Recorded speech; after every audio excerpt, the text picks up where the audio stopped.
Good morning, good afternoon, good evening, and good night to you wherever you may be around this soccer world of ours. Alex Fidrashevsky, JJ Pepe with you for another edition of the Corner Kick. How you doing this evening here in the East Coast, JJ? I'm doing well. I'll be doing better when this snow gets out of here. You and me both. You and me both. I tell you, we got quite a bit last night up in the Lehigh Valley in Pennsylvania, but not as bad as our friends up there in New England. They've been really getting battered this winter. Just like last winter. Rather see it go north than come down here. Hey, ain't that the truth? Anyway, let's heat things up a little bit and get the show on the road here. We want to start things off by talking one of your favorite topics right now, the rotating door of soccer leagues in North America.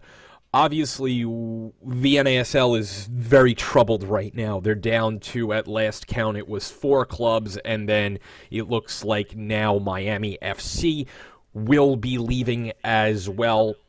Maybe. All we know, JJ, is that they won't be in the USL this year. There were some rumors floating that they were looking to maybe join them. The USL, as we're seeing, is a very strong brand. It's not necessarily the most popular among the pro-rel acolyte crowd, but the USL has a stable brand and stable ownership. What does Miami's impending possible departure at this point, I guess it's just speculation from folks, mean for the NASL? If Miami goes and Mr. De Silva takes his money with him, I think that's the final nail in the coffin that just seems to not be getting that nail. We're still waiting for the lawsuit appeal judgment. If that goes against the NASL, they're done. If Miami leaves, they're done. If Rocco decides he's tired and doesn't want to do this anymore, they're done. Miami's just another cog in all this. Indy 11, they've made their move. You hear San Diego, who's supposed to be an expansion team, not going to start next season. Who knows what's going to happen now with California United. NPSL today just announced their Great Lakes Division, Midwest Division. I think it's called Great Lakes. Detroit City FC's in there. And they were supposed to be one of those clubs coming in. Boca Raton already started selling tickets for their season below NASL. So those 4 or 6, I'll say amateur clubs that they were going to make professional all seem to be going about their regular business now. So that leaves you with the Cosmos, Miami, Puerto Rico, and a Jacksonville club that, for all intents and purposes, we've been told will not be in the NASL next year. I'm wondering now if is Jacksonville and Miami trying to plot something together. Do they play in NPSL for a season and see how it shakes out? Especially, and that would work, especially if NISA wasn't going to come online in 2018, but wait till 2019. It keeps them playing. I think the last thing either of those clubs wants is a complete year off. So, I think that's why some of this may not be completely known yet. If they're trying to finalize agreements with NISA, that will keep all the speculation going. But, with the big convention starting tomorrow down in Philadelphia, and all the big players are going to be there. It's going to be interesting to see if any announcements come out club-wise between NASL, NISA, possible USL, NPSL editions. So it's going to be an interesting, few days down there. And if it goes by quiet, I don't think anything with NASL would indicate that they're on track to survive. I wonder if Miami's just working to cover their bases now just in case. But with all these stories where there's been smoke, there's been fire, and eventually the move has happened. Well, and I think that we will, as you said, we'll see quite a bit this week if something's going to happen. As you said, with all of the major shakers together, this is going to be the week that it happens. And I think the idea of dropping down to the NPSL for a season it's a good way for these teams to stay active. especially if they're not welcome or not interested in the USL model, but wanted to instead, as you said, wait for Peter Wilt. There's been some interesting additions to the NPSL for this year. I took notice here. There's a new team down the Jersey Shore where we originally came from, FC Monmouth. They haven't announced their home field yet, but Clarkstown Eagles produced New York Cosmos player Bloody Bardich. They've rebranded with FC Motown now, so that's a move. But there are some teams that also left. A few that aren't listed on their website for one reason or another. Cleveland's out. Their membership was terminated for not being in good financial standing with the league. But also coming in now, there's a team in Columbus that is, I think, going to gain a little bit of support. And Baltimore's in there as well. So there's a little bit of moving and shaking going on there. That's something we can get down to as that season gets closer. But to bring it back to the USL, NASL stuff, with the Indy move, the USL has a growing footprint in that area of the country. Now they've got Cincinnati, they've got Pittsburgh, Louisville. So we're speculating here, but could we see the USL continue to try to make moves in that region? Milwaukee's out there. Detroit, you brought up Detroit City FC. Bit of a question mark. Multiple leagues. Are they in the NASL? Is someone funding them? Are they waiting around for NITSA? Obviously, this year it looks like they'll be in the NPSL. Then you've got larger markets. Cleveland just lost their team, but maybe somebody with the right group can step in there. It's a large market. Same thing in Buffalo.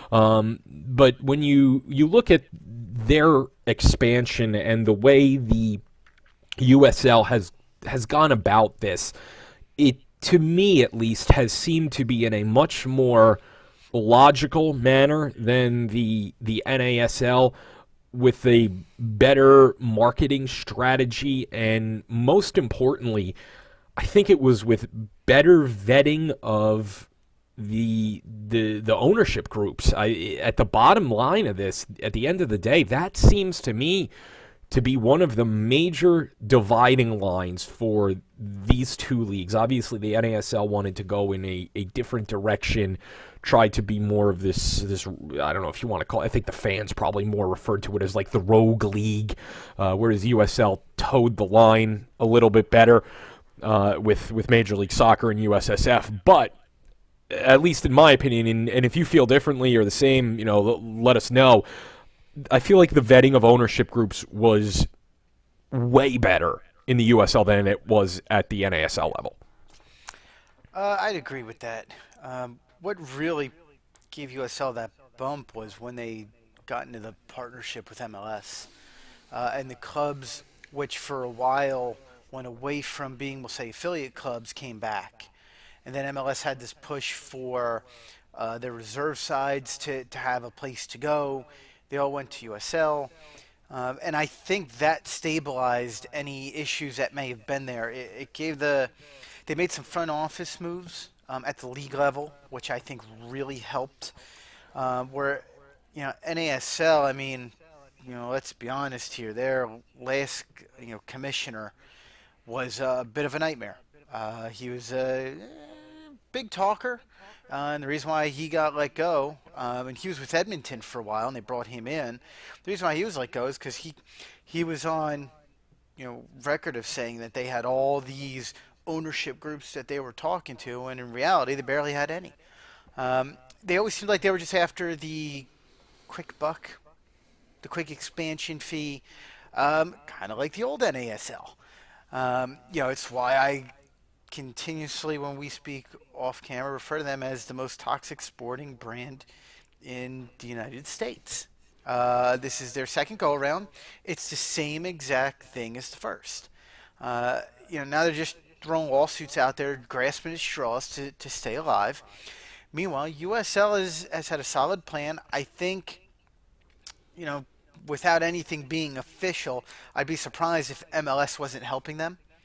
I think that by going to different MLS functions and events and, with kind of the co-op that they've been working, I think they've really learned how to be a stable organization. And for people who want to start soccer clubs, that's very appealing. It's a stable league. You don't think the USL is going to go away anymore, like it did No, maybe in not the maybe. mid to late '90s. Yeah, when we were growing up, it was very different. Soccer was outside of MLS. I think what was it? The USISL at the time. That was a bit of a Yeah. wild. That was like the Wild West. Yeah, Uh, clubs came, clubs went. They were there, they weren't. We had They some were- good ones down our area. The Central Jersey Riptide were right in my backyard. And you had Yeah. the Stallions down Tom's River. Yeah, yeah. Were they going to be in the A League or Division Three Pro this year? Nobody ever knew. But they really got their act together, and now you're seeing their advancement by looking towards some markets and some owners. Okay, you don't have the dollars for the second division, which we are now. How about D3? So they've got their act together. The problem for them now is starting to turn. It's the image problem. If your club isn't already in the USL, you kind of know how people are starting to view them. They're part of the MLS and some machine. It's been enhanced with the North Carolina move and now the Indy 11 move. I think most supporters of those clubs are happy because they have a home, and we figured when the NASL broke up that some would go to USL. A few will probably go with Peter Wilt and Nisa, yeah, and possibly like Miami and Jacksonville, depending on when they may take a crack in the NPSL. I'm just curious about the player contracts. Are they terminated because they were professional contracts to play in the NASL? Or how does all that work? And that's kind of then starts to segue into that whole promotion relegation thing. People want this to start next year. You got player contracts that don't have relegation clauses. That's how you go out of business fast when you go from Division 2 to Division 3. And I wonder if that was part of the NASL problem. They said we can't survive, in Division 3. Well, everybody's going, how could they not? Well, if the revenues are less but the player contracts are the same, they're going to lose a lot more money really, really fast. Well, right, and they're already struggling to keep their footing as it is. And then I think to look at Indy 11, North Carolina FC real quick, if I'm the owner of one of those teams, I would be interested in the USL model as well right now. I think, me personally, and I think this as well, that I like what Peter Wilt's trying to get off the ground. I like everything that I've heard so far about NISA and the way they want to operate and eventually have the promotion and relegation and things like that. It's really appealing. But if I'm the guy now, let's say I'm the owner of Indy 11,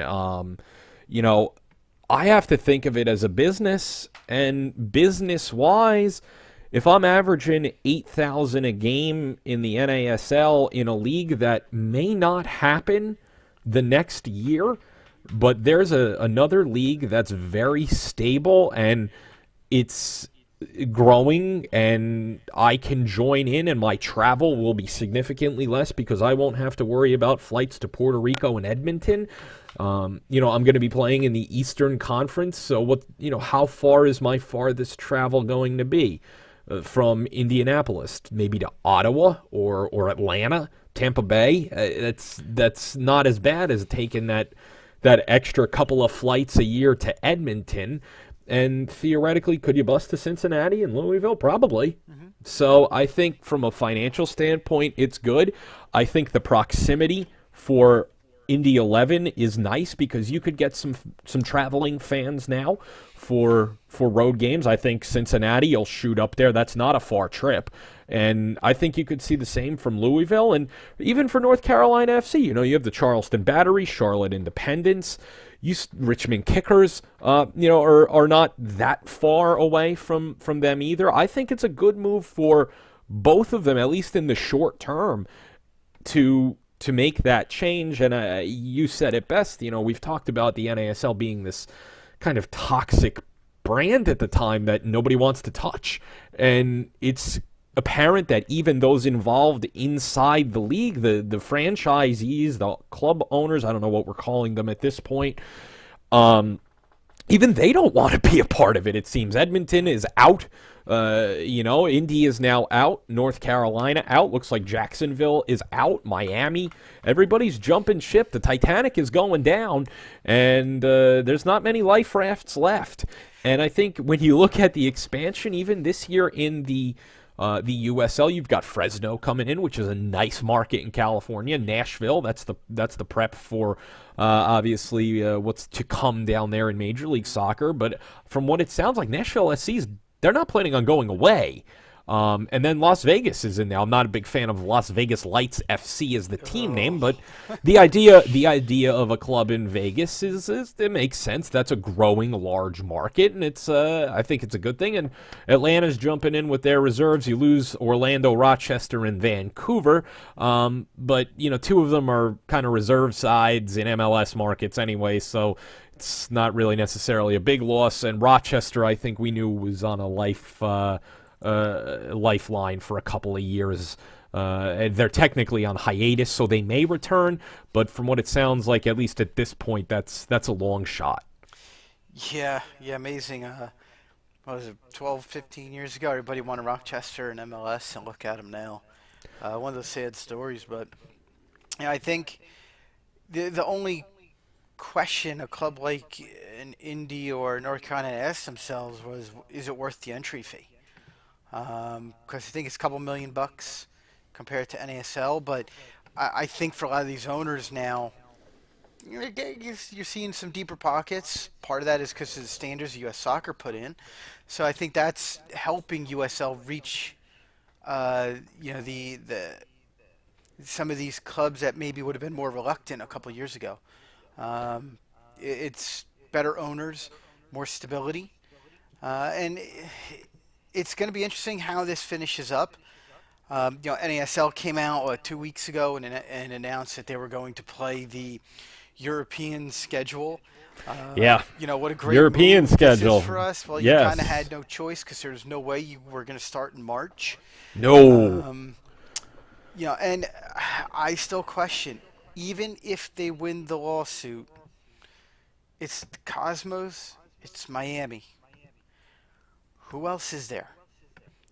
Puerto Rico may be on hiatus, maybe not. I haven't seen anything definitive from them saying that they were not going to play in 2018. I did see San Diego come out and say they were looking at 2019 now. California United has been silent. I haven't seen anything from them, and for now I'm saying that those 4 or 6 amateur sides are all out. I think so too. I think other things. So yeah, I had a funny tweet go up, before Indy left, saying, "Hey, with the rate things are going, it's going to be Miami against Cosmos every week." Well, we're almost there. We are. If you look at what's happened, then I think you're spot on with these NPSL sides. Obviously Boca, I believe it was you said, they're selling their tickets for NPSL. Detroit, I think, has completely given up on the idea of being in NASL, at least at this point in time, because they're going about the same. It seems that they're here you go. I mean, here's one from their website from yesterday. NPSL Great Lakes Conference detailed announced, and this was from Detroit yesterday. And for what it's worth, this is a team with, from what I've read in some articles, they're reportedly got $1 million budget that they work with every year. These guys are serious about what they do, even though it's an NPSL team. They've got a lot to work on. They have to make sure they hold their sponsor. Right now, it's the Metro Chevy dealers in Detroit. So, they always like to set up a few international friendlies every year. They got to get busy, and they don't have much time to do it. Yeah, the only thing I think Detroit's missing from going up is an owner with deeper pockets. I don't think they have that owner who has the net worth and the 35% ownership. No, they don't. They have a bunch of guys with a bit of money, and then the fans kick in, it sounds like, quite a bit, and then they have their sponsors. Yeah. But and would you want to be in debt to Rocco? No.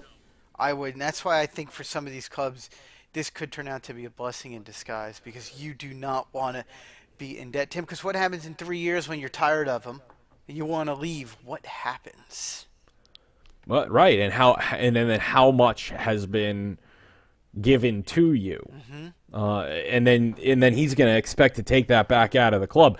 Season tickets, by the way, are now on sale for Detroit City. The deposit is $50. So that to me signals completely what you've said, that they are locked in where they're at in the NPSL, and I think their model for what they do is great. I mean, they brought Glentoran over last year. They brought Venezia over. They play extra games outside. I don't know whose insurance is covering it. Somebody's.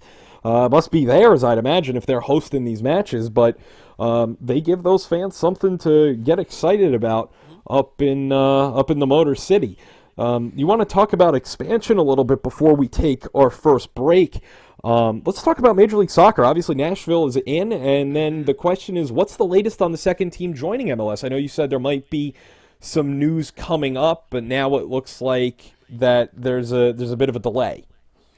Yeah, as usual, MLS doesn't know how to stick to their timelines with expansion. David Beckham. Yeah, they did well getting Nashville in. I mean, that didn't take too much time. I mean, the deadline passed. I think Nashville was in within 3 days. As the deadline was looming and as it came and went, you started to hear the rumblings of I'll say ownership and money issues with Sacramento. They didn't have the deep pockets that MLS likes. I think FC Cincinnati is at the ready. And I think MLS delayed this in an effort to give Sacramento one last bite at the cherry. Go out, try and get that billionaire, or those other 3 billionaires. I don't know how many billionaires you need in your ownership group, but obviously Sacramento didn't have enough. I think it was go get some more dollars in the group, and we'll let you in. We'll hold off the dogs. We'll call them off until maybe March. Because when you look at it, Sacramento really has been ready for years. There's a little bit of surprise Minnesota got in above them. And I think that's where we're at. I think Cincinnati gets it if Sacramento can't find the ownership. And I think that will really hurt Sacramento for round 2. Because it could give Detroit time to get their heads on straight. I mean, I still laugh that they're even in the Final Four, or made the Final Four, but they can only keep banging away at this, especially since they have the Detroit Lions on board, and MLS loves their NFL clubs. So it's going to be real interesting the next couple months as the reports come out. I think for Cincinnati, their big thing was finalizing the stadium location. If you get a finalized stadium location and rich owners in Sacramento, then it's going to come down to who feels like what on the vote. But I still think it would go Sacramento, with Cincinnati leading the way for the next round. Also gives MLS some time to figure out the Columbus situation. That's another mess that they have on their hands, and I think we both kind of said in the fall we felt that Cincinnati, Sacramento seemed the most logical, and then boom, here's MLS. They go Music City FC on everybody. Nashville, they kept rolling along. We always kept our eye on them. They just kept rolling along, and it was so easy down there. Oh, hi, Mayor. Hi, Governor. We want to have a soccer team down here. We want to build a stadium. Great. Let's put it on the fairgrounds. Everybody's happy. And it just seemed like everything was that simple.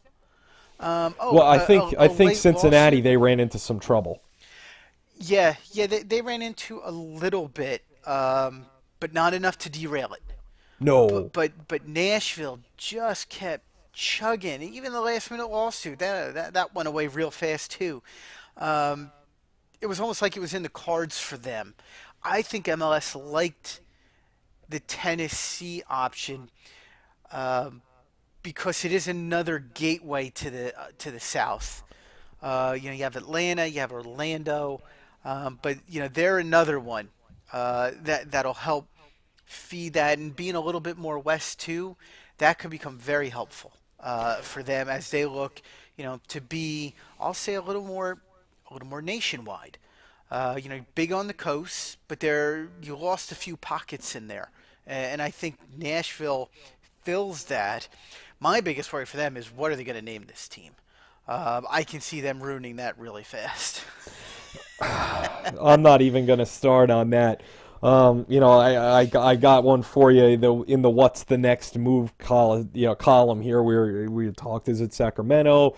Is it Cincinnati? And here's my, you want a team with a wacky name? I got one for you. Are we going to get a curveball when out of nowhere they announced that Albuquerque Tumbleweed FC has won the super secret raffle? You never know with Major League Soccer, but I think you're right. Nashville is a good gateway into the southern market. I think Atlanta was a logical decision.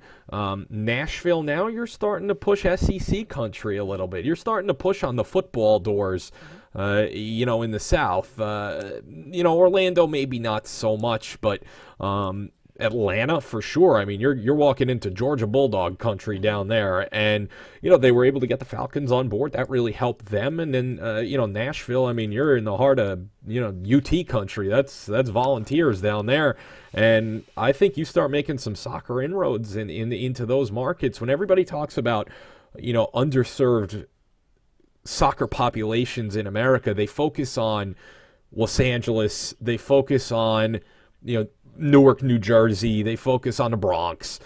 The Deep South is just as underserved as any one of those major urban areas. It's just a different demographic in a lot of these places, and this is a good way to start reaching out to both ends. If you can get your LAFC now coming in. You can start that outreach into those communities in California that are underserved. And then, Clint Dempsey, I always say, Nacogdoches, Texas. Didn't come from Dallas, came from Nacogdoches, Texas. So, you got to start thinking about those things as well. And gosh, we could even talk about this in the next segment because we should kind of just take a break to break this up. And that's, you want to talk about the presidential election, the USSF having only one scout. Is that their fault, or is it the club's fault for not finding the players? We can talk about that when we get back, if you'd like. All right, that sounds good. All right, we'll take a break right here. When we get back, we'll be talking again about the U.S. Soccer Federation presidential election, and we'll even touch on the scouting situation. Whose job is it to find players? Is it Major League Soccer, the USL, and everybody else, or is it on the Federation? JJ and I will share our thoughts on that when we get back on The Corner Kick. Welcome back to The Corner Kick. Alex Fidroshevsky, JJ Pepe with you. Let's keep the soccer ball rolling along here, JJ. We're going to talk about the presidential election for the U.S. Soccer Federation. News of the day today has been the announcement of the allocation of voting weight. MLS will control roughly 14%. Generally considered that Kathy Carter, your quote-unquote establishment candidate, is now carrying upwards of 25% of the weighted vote through Major League Soccer, USL, NWSL, and some of the state and youth organizations. This creates a steep mountain for the opponents to climb. Can you give us some insight as to where we're at within the process here, and what does today's revelation mean? Well, it just means that she has probably a better base than everybody else. But 25% isn't 50% plus one vote.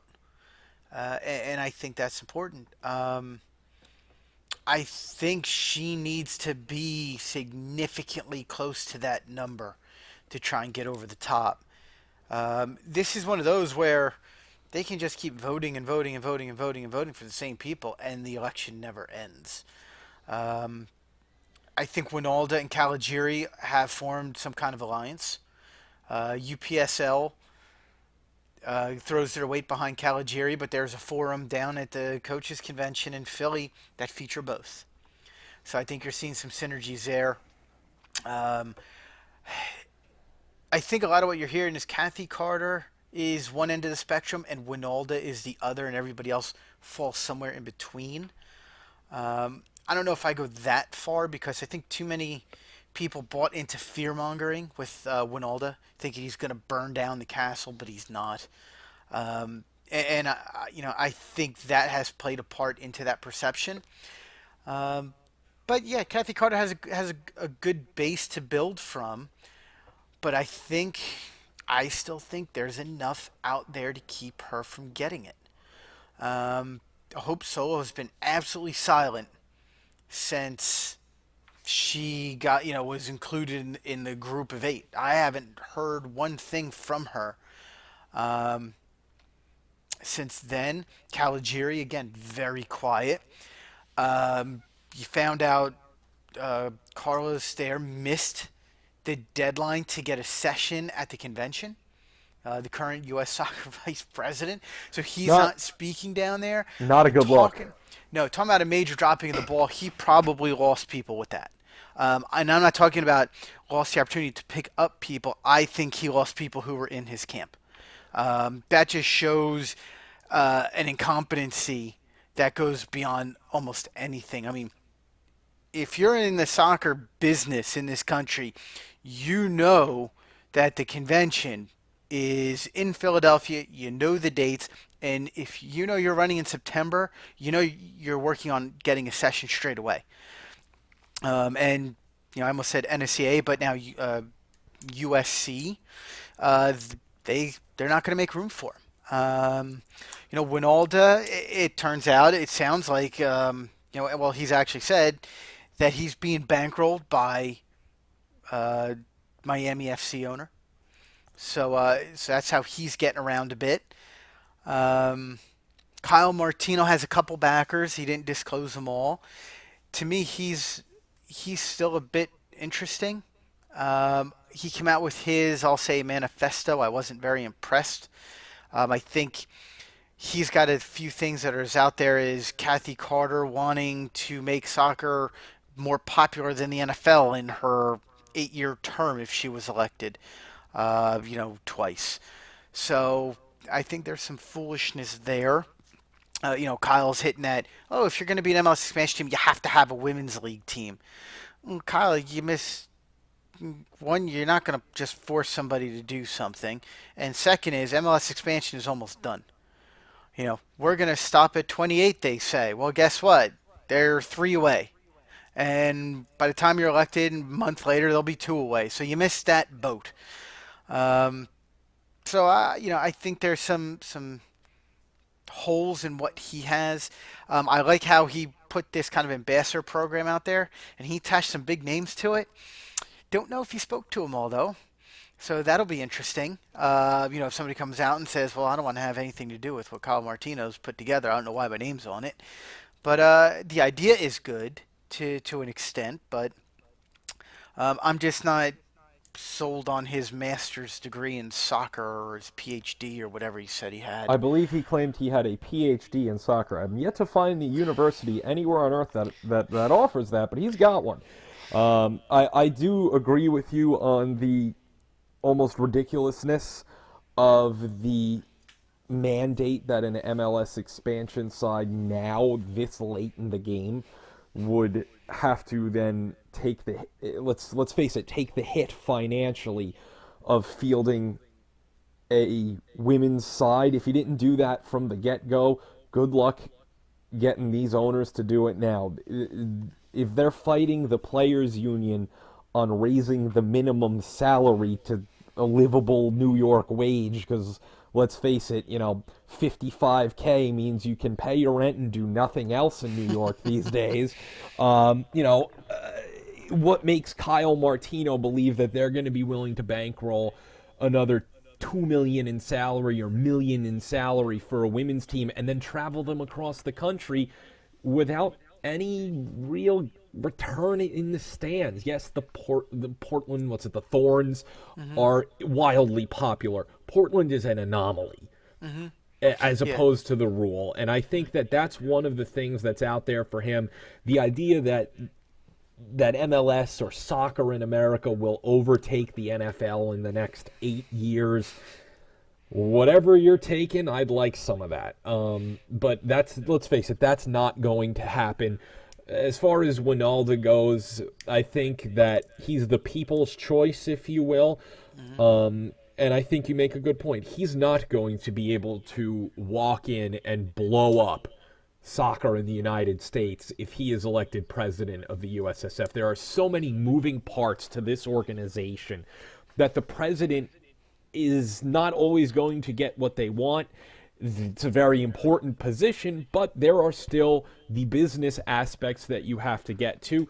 You mentioned the idea of promotion and relegation with contracts. That's not written in American soccer contracts like it is in England or Germany or Russia or Italy or anywhere else in the world except I believe it's Australia. Everybody else, I believe, has it. So that's written in players' contracts that, okay, you're on $50,000 a week if you're a star player in XYZ league. We get knocked down to the second division, you're going down to $20,000 a week. That's not in these contracts. So there's a lot of things that will have to be put into place, financially.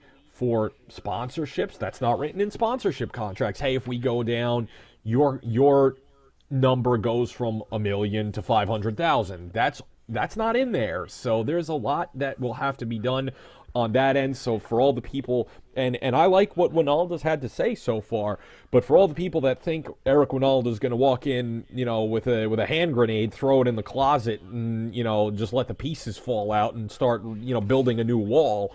That's not going to happen. Caligiuri sounds like you said he's bitten his corner, and Cordero, you can't miss that opportunity to be a part of that. To be a part of this forum, and that could cost him. Though I think realistically, you've probably got 3 or 4 candidates with a shot.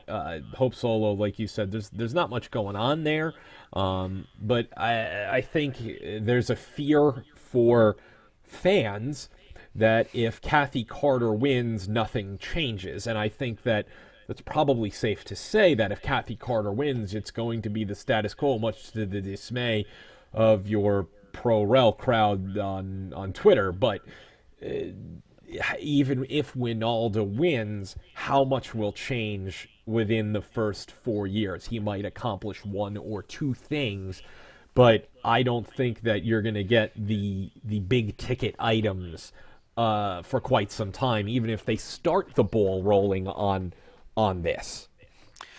His big ticket item, I think, would be changing the schedule on when the seasons occur. I think that's his big one to start. Because the one thing with Eric is he's going to be big on the player side and player movement. Knowing that when he played, he couldn't move freely. And knowing that MLS does miss out because they can't move players in the summer. Well, I shouldn't say MLS. The players of MLS miss out because they can't move in the summer, because clubs don't want to give them up in July and August, because you're getting into the business end of the MLS season, and then by the time January comes around, you missed out on your move. So I think that's going to be his big one. Is going to be to try and push that through. It all comes down to the board. This isn't. I have a phone, an email, and a pen, and I can govern. It doesn't work that way. Not at U.S. Soccer. Maybe it does in Washington, but not here. So it has to get approved. And he's already got a couple no votes sitting, on that board. But it'll be very interesting. But I think if the game is going to make an honest attempt to move forward in the next 8 years, I think he's the guy that needs to be at the helm, because he's asking the hard questions. Another thing he put out there is, kind of on the partnership side. How come there aren't sealed bids for partnerships that involve cash? So basically, you just keep re-upping with Nike. I'll use them as an example. So let's say Nike re-ups for $200 million a year for 5 years. What's to say that Adidas or Under Armour wasn't going to come in with $300 million a year for the same time frame? So he wants to seal those up, so there's a better opportunity to get in bigger dollars. And the one thing that he's really drawn attention to, which I like, is he wants to get the Open Cup its due. TV contracts, getting it out there, and making this tournament way better than what it is right now. And to be fair, it shouldn't be on U.S. Soccer YouTube channel. These games, you should have a few on there, but you can't tell me that with all these outlets that there isn't some place for them to sell those rights to, whether it's a TV channel or an Amazon or an Apple TV or something like that anymore. There's too many outlets for this to just sit there on a U.S. Soccer website. Oh, I agree with you. I mean, and up until recently, the U.S. Soccer website wasn't even promoting what was being broadcast. I mean, when we went up to Portland a few years ago with the Sonic, I don't even think they put it on the website. The only reason people listen to the game is because we put it out there on Twitter. So and most of the people that listened to that game when we hit the internet, they were all people from the Lehigh Valley who were listening on the radio. Mm-hmm. So, when the station went off the air at night, we were still broadcasting the game. We told everybody you got to flip to the internet, and that's where they picked up the rest of the match. But you talk about how it's evolved, even just in the 4 years since that happened.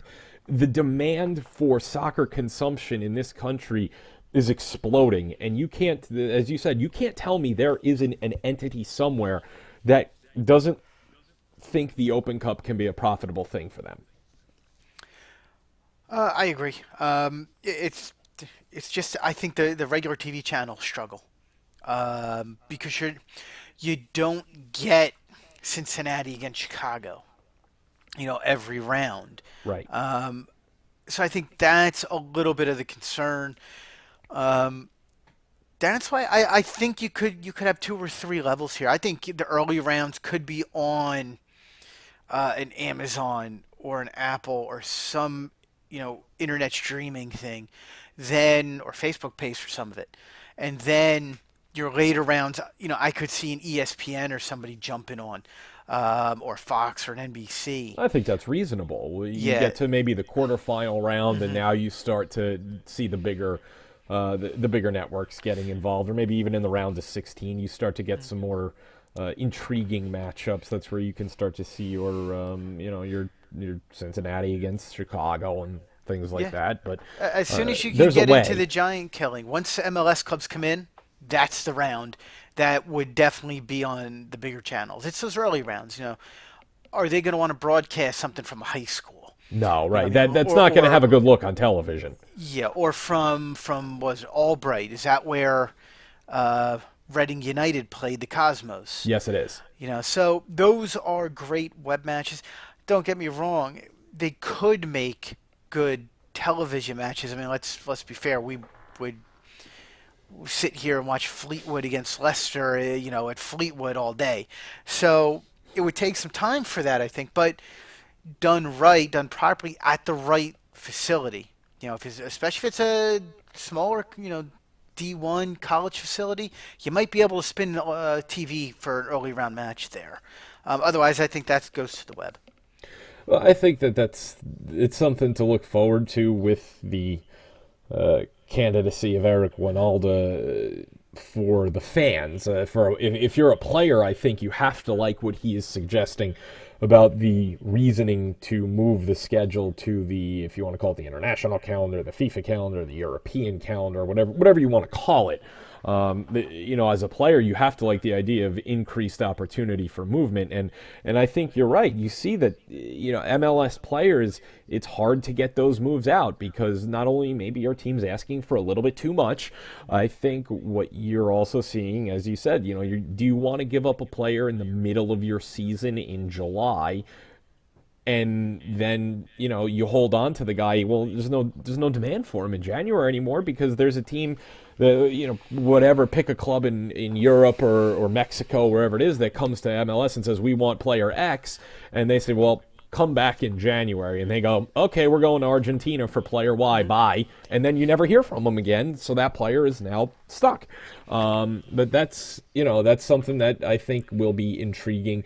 For Eric Winalda on the players' end, which still makes up a pretty significant portion of the vote. Yeah, and he's starting to nick off some groups. He picked up NASL today. He's got NISA. There was a third league that he had, and it wasn't UPSL. Now it escapes me, but he had 3. And like I said, I think UPSL will be behind Caligiuri. I can see Caligiuri doing the, dropping out early and his votes going to Winalda. Um, Winalda wins if Martino drops out. I think Martino's votes would fall his way in the end. That's why there was some scuttlebutt about possible Winalda-Martino partnership. And then it turned out that right now it looks a little bit like maybe Paul Caligiuri's in there. So that'll be interesting. Because they're, the two anti-establishment guys, you got to line up against a Kathy Carter, but can she get enough votes from Cadero if he drops out? Because like you said, she's got a firm base, but if that doesn't grow much, if she's not in the 40s, I think it's going to be hard for her to get the votes.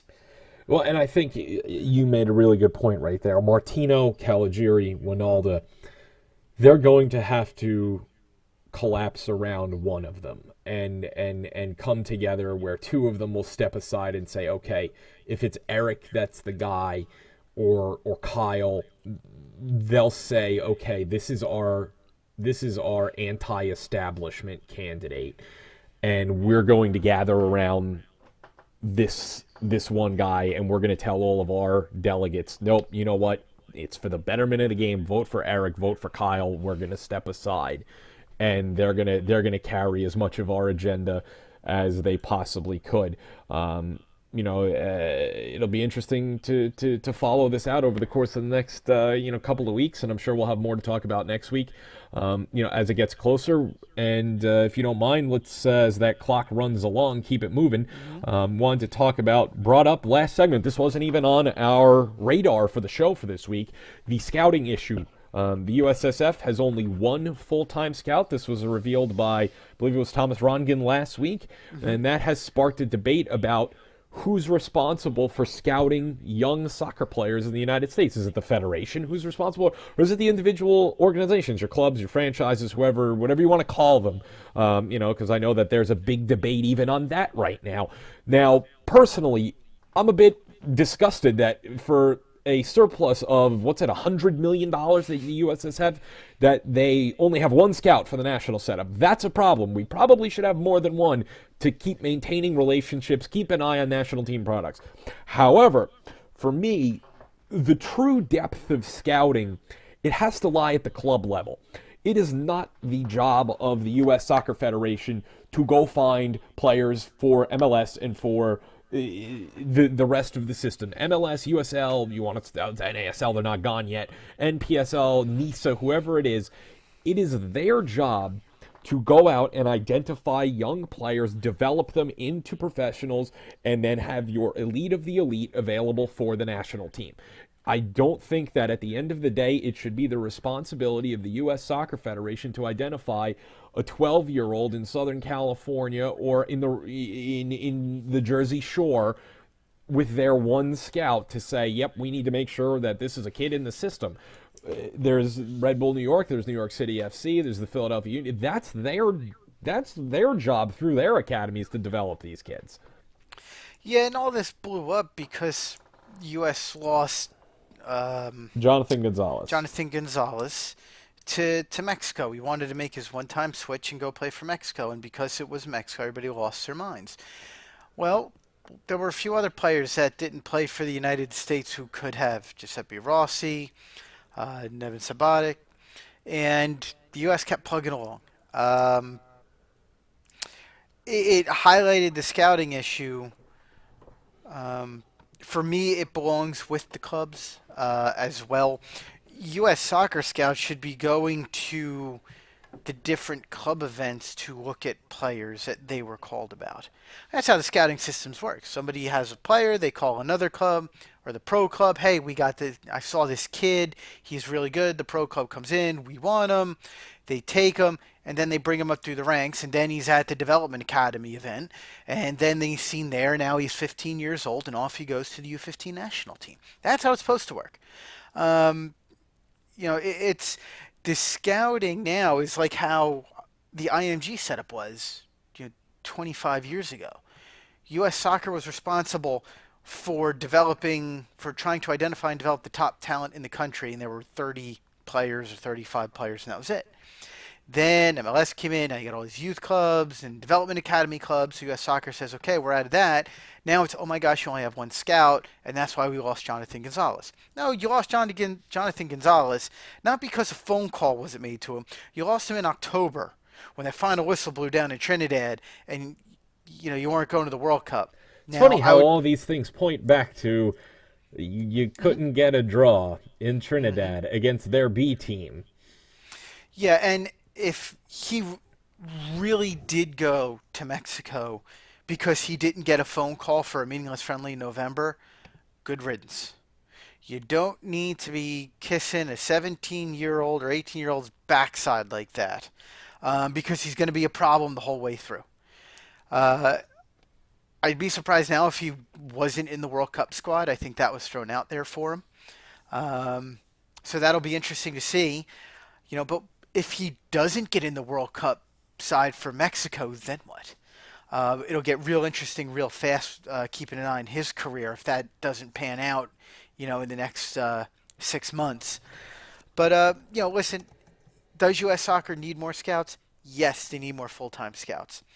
Those scouts, they better make sure to have a nice network, to get those referrals to go look at players. Yes, having one is a problem with that kind of money that they have, and they need to sort that kind of quick. They do, and I think you make a really good point about Jonathan Gonzalez, that if you are going to have to kiss a 17-year-old, 18-year-old's butt like that just to make sure he doesn't switch, is it really worth it? Because then he'll be complaining that he's coming off the bench when he's 20. Is that the next step?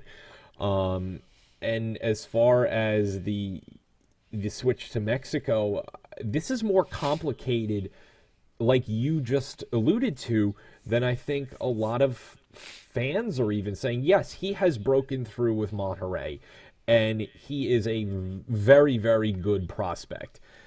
There is still no guarantee, though, that he's on the plane going to Russia for the World Cup, because you only have 23 spots. And if you look at where they're at in the midfield, there's a lot of depth. You figure, what are you going to take? 8 or 9 of them? Gio's in. Hector Herrera from Porto is going. As long as Marco Fabian's healthy, he's going. That's 3. You look at the rest of the roster. Guardado, he's got one more World Cup. That's 4. Javier Aquino from Tigres is 5. Jonathan Dos Santos is on. That's 6. So you're already almost filled up in the midfield positions, and that now becomes a serious issue because there might only be two spots left, and he's in there with Jesus Molina from Monterrey. Dueñas from Tigres is going to have a fair enough shot at this thing too. Elias Hernandez from León is another player down in Mexico right now. There's plenty of options for them, and if they decide to take some extra forwards, Jesus Corona, Porto, Chicharito, you figure is in the squad. Carlos Vela, Oribe Peralta, Raul Jimenez, Irving Lozano from PSV, he's out. It's possible that he's out. Jurgen Damm from Tigres is another 25-year-old who could be in this. There's a possibility that he doesn't go to the World Cup. Then what? Because by the next cycle, there could be another player coming through who might be better. And I know that I'm playing a very big hypothetical here, but I just ran through probably your attacking player pool for Mexico for the World Cup. There's no guarantee he's in that. Yeah, and I think the one thing that American fans just need to remember is that he's not the first, and he's not going to be the last. No, there will be others. Yeah, it will, and we're not the only one this happens to. Diego Costa didn't play for Brazil and chose Spain.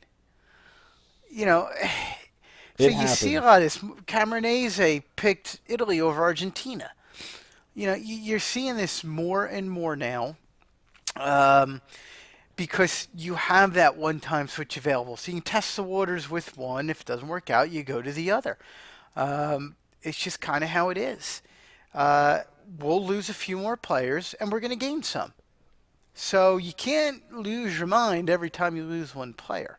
If you lose 20 That's a problem, right. in a month or a calendar year, yeah, you got a bigger problem then.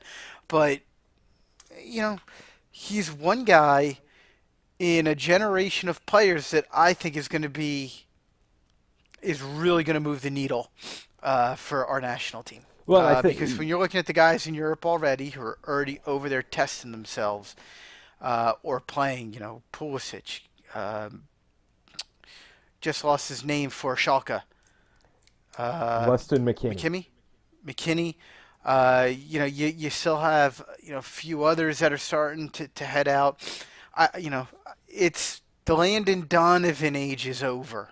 I think Jordan Morris was the end of that. Hey, mommy bought me a puppy. I'm going to stay home rather than go test myself. And Josh Sargent is in the spot that Jordan Morris didn't want.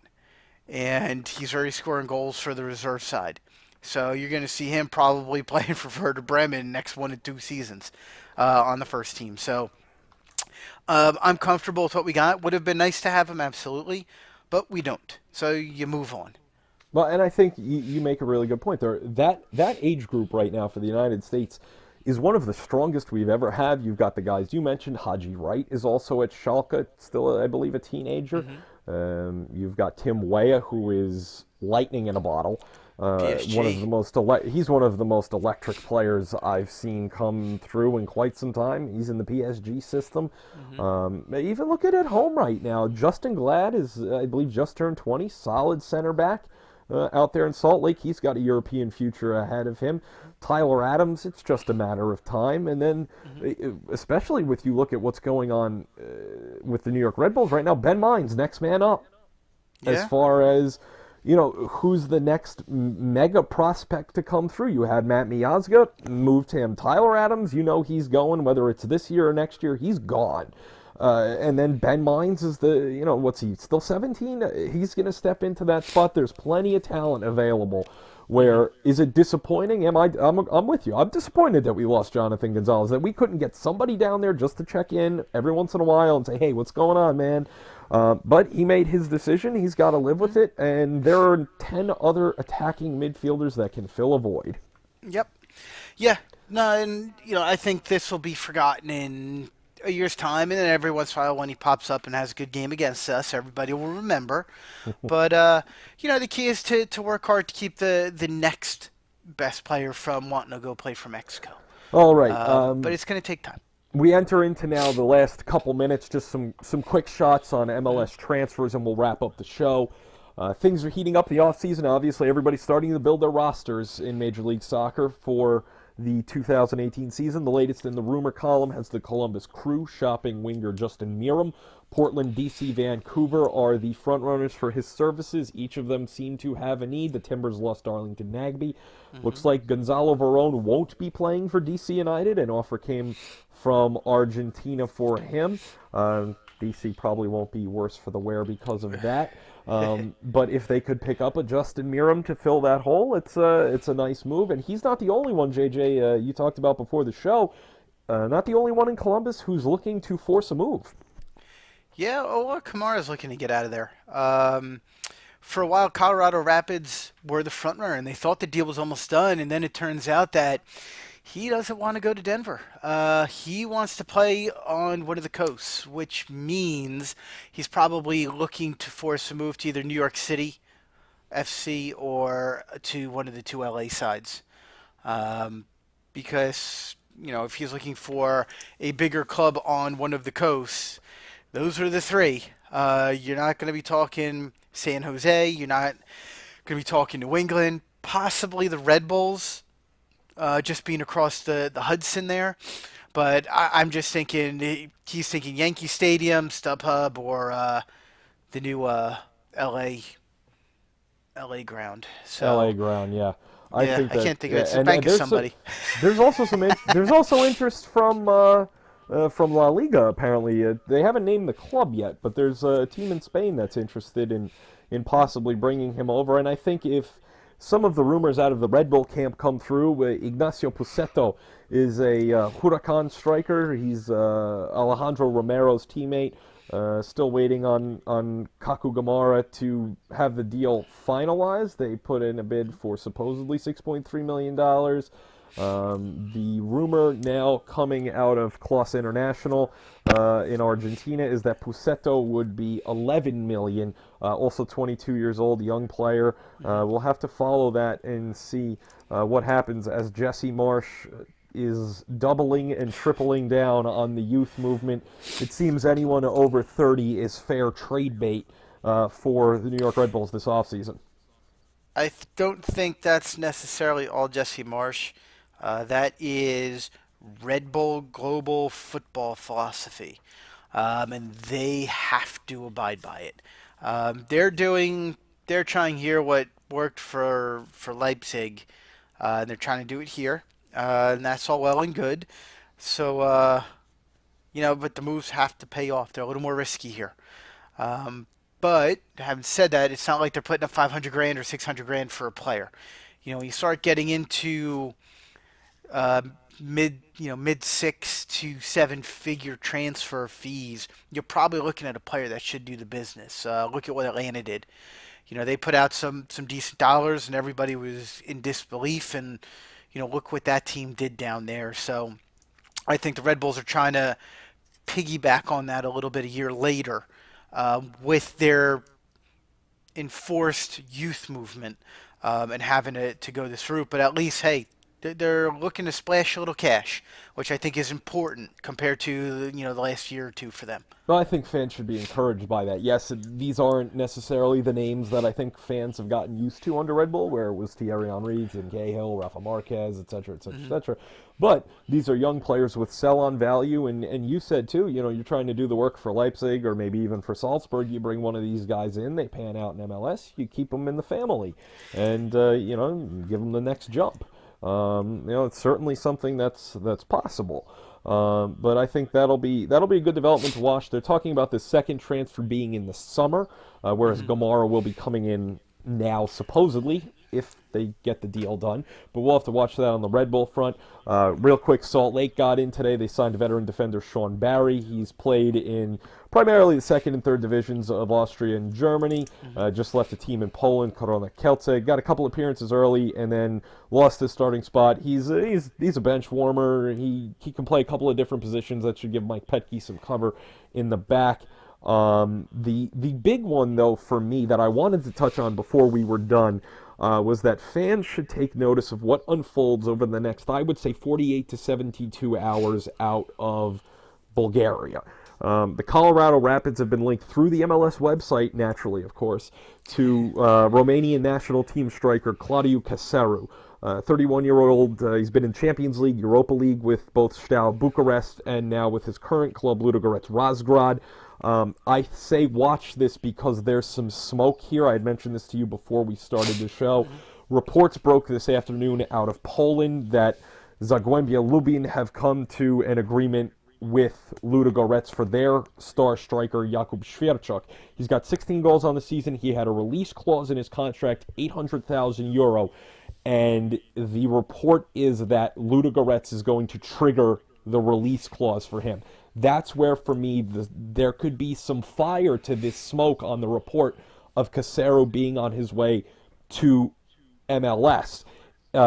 If they're looking at a in-form national team level striker where they've been batting around the idea of him being the third forward for the Polish team for the World Cup, I still don't think that's what's going to happen, but they batted that around, at least the media, that could he be that guy. If Ludogorets is looking at him, that to me means that there could be some fire here on Caseru moving over.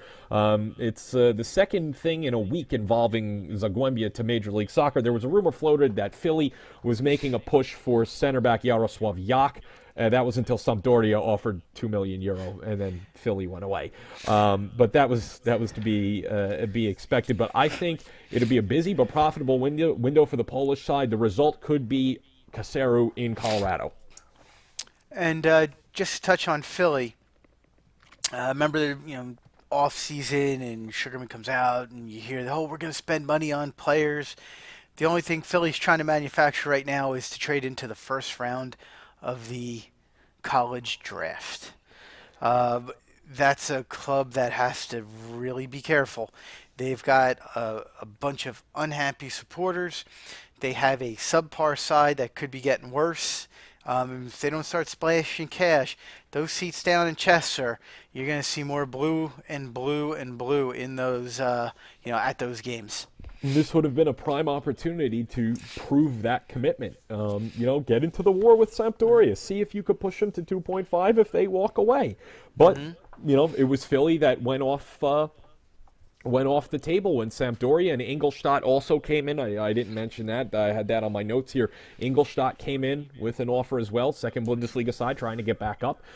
Philly walked away, and if they're trading for a first-round pick in the college draft as their big move, I got some bad news for fans down in Philadelphia. Landon Donovan's back in the game, going down to Mexico. What's your take on this? And we'll wrap it up after Landon Donovan because we don't have an answer on Kyle Larin yet. He's abandoned Orlando. He's in Turkey, but how quickly that gets resolved, we can always get to that next week because we're coming up to the end of the program. What's your take on Landon Donovan? Is this just a cameo appearance? He's in what, 35, going on 36 years old. Is this one last payday for Landon Donovan? Yet, and he's had some personal battles, off the field, and that's nothing to shake a stick at. But what do you see come of this? He's almost 2 years out of the game. Is he going to get match fit again at 35 years old, or is this just I hate to say it, a publicity stunt? This is a player who realized that holding his breath until he turned blue in 2014 didn't work out. I think he was so, I'll say, devastated at not going to Brazil. I think it made him lose something, and it forced his retirement decision. And I think he started looking back on it with a lot of regret. I think that's why he went back to LA at the end of, what was it, last season or the season before, for those few weeks to try and help them out. I think, somebody called him, and I think he was trying to get back in. Maybe his agent reached out. It'll be interesting. I don't think he's going to be nearly what he was. I don't think this is going to go well. Maybe this is so he can say, yes, I did play abroad on a permanent contract and not just a loan deal. It could very well be that too, because he finally doesn't have a contract that he signed, over and over and over again to stay in Major League Soccer. So I don't make much of it. The best thing he did out of this whole thing, though, was, he just trolled every person south of the border with his number selection. It's number 20, as we all know. That's Dos Acero. So it's a great troll that will definitely move shirts north of the border, for the club. And everybody's gonna put some coin in their pocket, and you see what happens. But this is gonna end as well as Ronaldinho's tenure in Mexico did. So. We should, as we wrap up the show too, we should also bid farewell to him. Ronaldinho has, this was, I believe, yesterday, officially announced his retirement after a few years without a club and lots of attempts to get on one just somewhere where he could party. Yeah. Well, now he has more time for partying because he's got to put less time into soccer. So good luck to him. Well, all right, JJ, listen. We got to call it a day here. This has been a great show. I'll give you a final thought, and we'll wrap it up. Looking forward to news coming out of Philadelphia over the next few days. We always get it when the coaches' convention goes on because it's got all the movers and shakers in the soccer industry, not just the business side, but all the professional leagues are there. Even the amateur leagues are there. So there's going to be a lot of news coming out of there. I'm heading down Saturday. Hopefully I'll have a few nuggets for you for next week. All right, sounds good. And make sure you keep it tuned here for the corner kick. We've got some big news in the works. Hopefully we'll have things finalized for a nice announcement in the next week or two here involving some affiliates for us. But again, JJ, I want to thank you for taking the time this evening, and we'll catch up with you fine folks next week. God bless and ciao. Ciao.